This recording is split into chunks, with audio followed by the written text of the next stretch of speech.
Hey there, Cosmic Seekers. How you doing? Welcome back to another Tarot Deep Dive. Yeah, we're looking at the Five of Swords this time. Look at this. It speaks about conflict, tension. I'm sure many of you guys are familiar with this card just by its nature. But it's a complex victory. It's not really just winning. It's facing those power struggles, ego clashes, situations where winning doesn't feel as good as we expect. We're like, I got it, but now I feel horrible. Like, that's not good. The spiritual insights that come along with this card really hold that victory isn't as sweet as it seems. Sometimes the aftermath, it's really a chance for deep growth.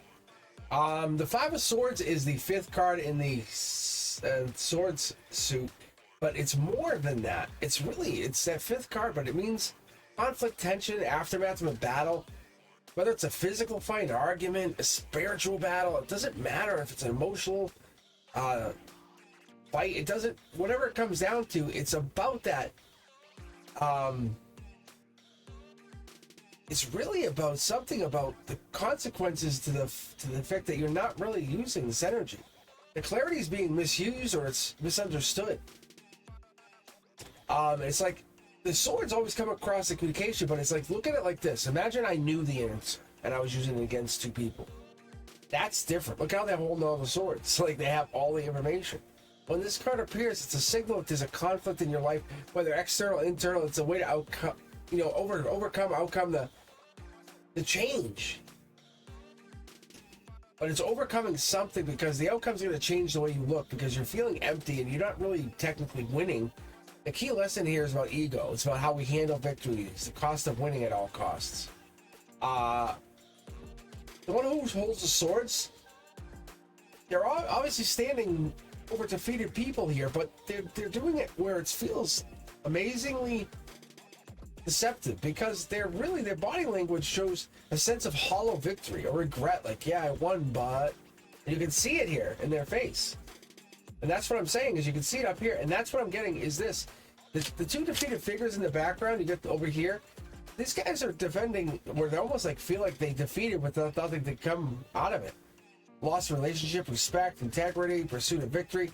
The Five of Swords says, was it worth it? Did you do it? Was it worth it?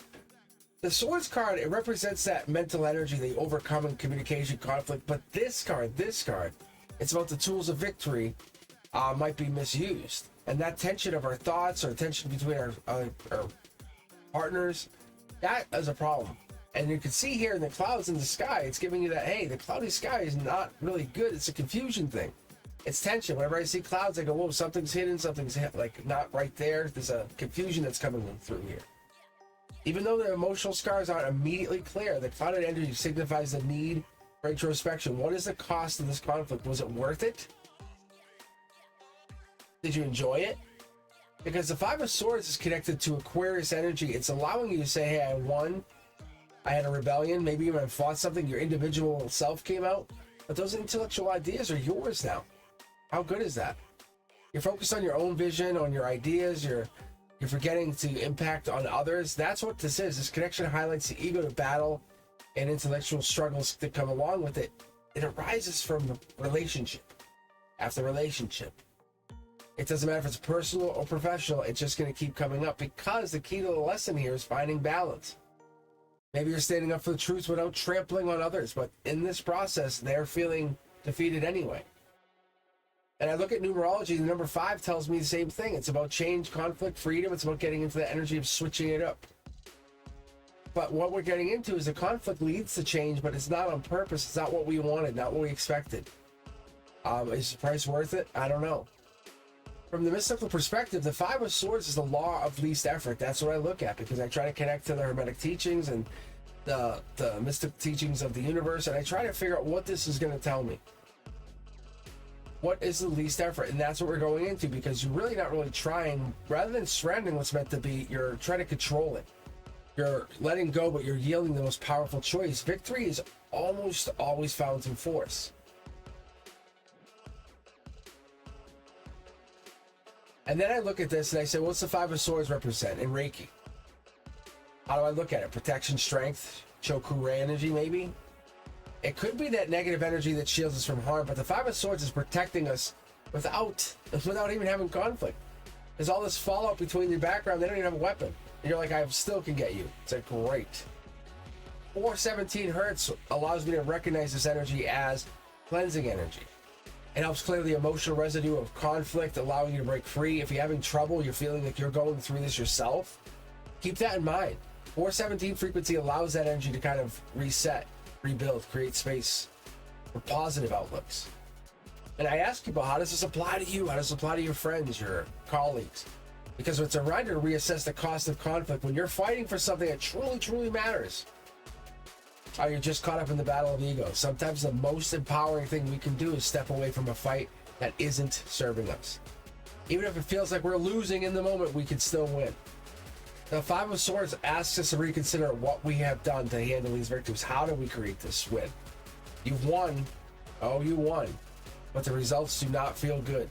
You're leaving others wounded, hollow, empty. We're getting that sad feeling. True victory isn't about result. It's about how you got there and how you made others feel along the way.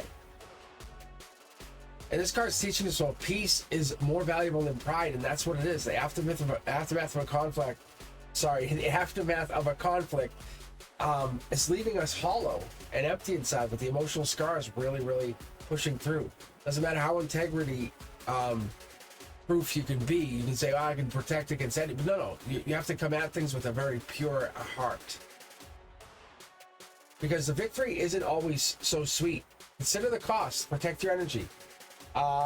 True power is going to come in there because it's going to let you go when you never wanted this. The battle might not be worth the price even. That's the energy I get out of this, because the regret is following you, teaching you conflict after conflict. What is the compassion giving you? It's not the fight, it's the follow. And that's the energy we're going into. Stepping back, reassessing, continuing, building. The cost of victory isn't always going to be worth it. What's it going to do? Give you something? True strength? Maybe, possibly, who knows? But the Five of Swords is teaching us, while the conflict might be part of our life, it's saying, hey, victory's there, it lies there, it's in front of us. But we have to resolve whatever this victory is, because the aftermath of this is not worth it. The external fight, the internal struggle, whatever it is you're going through, that is part of the process. You gotta find peace, integrity, and reflection in this, because we're going through a lot. So let go, always win, choose the energy, because that's the fight, that's the harmony you're looking for, that's the growth. And as always, friends, if you have resonated with this, please do me a favor. It's a huge favor, but I like it anyway. I'm gonna say it. Like, subscribe, hit that notification bell. I'm gonna say it on every video, because it helps me stay connected to you guys. When I go live on Wednesdays at 7 p.m. for my subscribers, you could get picked. I could read you. I could also have you on my members only on every other Saturday. That's also an extra reading. However, if you're enjoying this content, just let me know. Hit me up in the comments. I appreciate you taking your time to watch it up to this point. Thank you very much for spending these last few minutes with me.